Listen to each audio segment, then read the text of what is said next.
Stéphane Boukilou. Il y a une surpolitisation de cette CAN. En fait, l'Algérie les a tellement dérangés qu'ils ont tout fait pour barrer la route à l'Algérie. Mais il y a autre chose, il y a un autre aspect très important. L'instrumentalisation. L'instrumentalisation de cette coupe, de cette compétition. Le Marocain voulait à tout prix de la prendre parce que c'est un pays qui a énormément de difficultés économiques. Donc les 2 milliards d'euros qui ont été investis en réalité en 2015, les Marocains, d'une manière très arrogante, avec un mépris inimaginable, disent qu'aujourd'hui, nous avons organisé la meilleure CAN, que personne ne rêvait de trouver des infrastructures et des hôtels aussi bons que ceux du Maroc. Et là, c'est une insulte aux Africains et c'est une insulte à tous les pays qui ont participé. Parce qu'en réalité, ce qu'a fait le Maroc, les infrastructures qu'on voit actuellement ont été construites à partir de 2015, lorsque le Maroc avait poignardé l'Afrique et poignardé la CAF, lorsqu'il a refusé d'accueillir l'édition de 2015, sous prétexte qu'il y avait l'Ebola qui menaçait la santé des participants, alors que c'était juste un prétexte pour ne pas le faire. Et à ce moment-là, Issa Hayatou a tout fait pour que cette compétition soit organisée dans un pays, et c'était le Cap-Vert. Et aujourd'hui, il veut redorer son blason à travers cette compétition, la prendre par tous les moyens, quand je dis par tous les moyens financiers, l'arbitrage et tout, parce que c'est pour cacher une réalité immense. Il y a déjà un régime qui est en train de péricliter, un roi très malade, une population qui gronde, qui a dit nous ne voulons pas de stade, nous voulons d'hôpitaux, nous ne voulons pas de CAN, nous voulons de l'éducation, nous voulons des universités, nous voulons manger et vivre. Et cette CAN-là, le Maroc a tout fait pour, il voulait en faire d'elle, l'utiliser comme un calmant, comme en réalité c'était un sparadrap sur une jambe de bois. C'est pour cacher une réalité qui est contestée par la plupart des Marocains.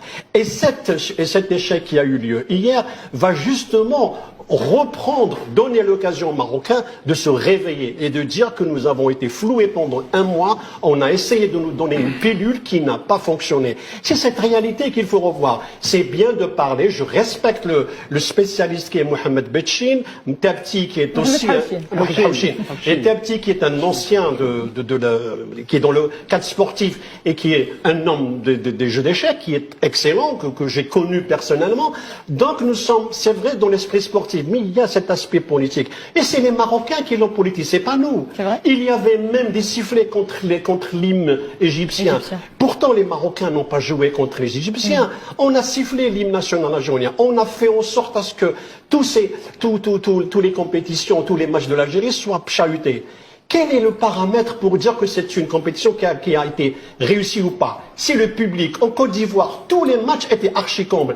Et au Maroc, ça a été vraiment, tous les stades ont été vides. Parce que la réalité, c'est que les Africains ne voulaient pas venir. Ils avaient déjà en tête que cette compétition est jouée d'avance. Mais comme on dit, alhamdoulilah, le sort a voulu autrement que ce régime-là, qui voulait utiliser le football à des desseins politiques, il y a des desseins de survie, a été vraiment face à une réalité auquel ils ne s'attendaient pas. Et les Sénégalais ont fait le travail. Moi, j'aimerais bien que la régie remette la vidéo, notamment du prince Rachid et sa condescendance. Et d'ailleurs, elle est à l'image. Regardez bien ce qui se passe. Et c'est très important de soulever cette posture, notamment de condescendance, d'arrogance par rapport à l'Afrique. C'est pas envers la coupe qu'il est arrogant, c'est envers tout un continent africain. Vous voyez la posture où, protocolairement, revenez sur l'image de Motsepe qui essaye de lui donner, et il la refuse. C'est ça. Et ensuite, il la donne à Infantino qui la refuse également. Pour qu'au final, ils y vont à trois. Et regardez bien cette image-là. Cette scène-là, elle est révélatrice. Il la touche, il la prend pas pour la donner avec fierté et honneur, notamment en tant que pays organisateur. Il la donne avec mépris. Il la donne avec arrogance. C'est un mauvais perdant. C'est important. Et ça, c'est une insulte envers l'Afrique. C'est pas envers la CAN, c'est pas envers le foot, c'est pas envers. C'est tout un continent. C'est pas que les Sénégalais qui sont touchés aujourd'hui. On voit bien qu'il y a une accointance, une collusion, et ça les fait rire. Alors que non, pour moi, ça me fait pleurer. Ça me fait pleurer par rapport à cette Afrique qui est censée être unie, et qu'un pays comme le Maroc, aujourd'hui, la divise. La divise à travers même ce qui est censé être une fête de continentale, elle est devenue une hérésie, elle est devenue un simulacre d'une CAN. Elle est devenue une parodie de mauvais goût de la CAN. C'est ça ce qui est important de dire aujourd'hui. On voit bien, les images sont parlantes, sont éloquentes.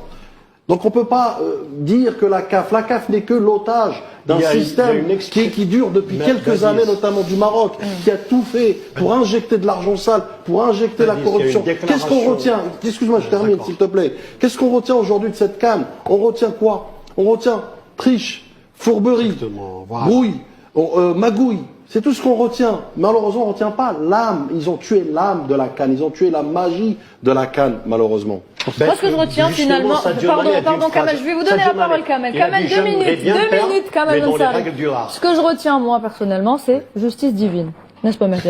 Je pense qu'il y a une instrumentalisation, comme l'a si bien dit Kamel Ansari, il y a une instrumentalisation de la part du pays organisateur, du Maroc en l'occurrence, pour une politisation à outrance de cette Coupe d'Afrique des Nations. Et dès le premier jour, il y a eu des sujets à débat. Il n'y a pas eu une journée de cette CAN où il n'y a pas eu on va dire des scandales, où il n'y a pas eu des remises en cause. Et c'est ça qui me paraît bizarre. Et maintenant, sur le côté soft power, parce qu'il y a eu beaucoup d'argent qui ont été mis justement sur le côté du soft power, de couvrir cette CAN, il est évident que le boomerang est terrible pour le soft power, parce que ce qui s'est passé hier ne s'est jamais passé dans une compétition internationale. Enfin, le scandale d'hier avec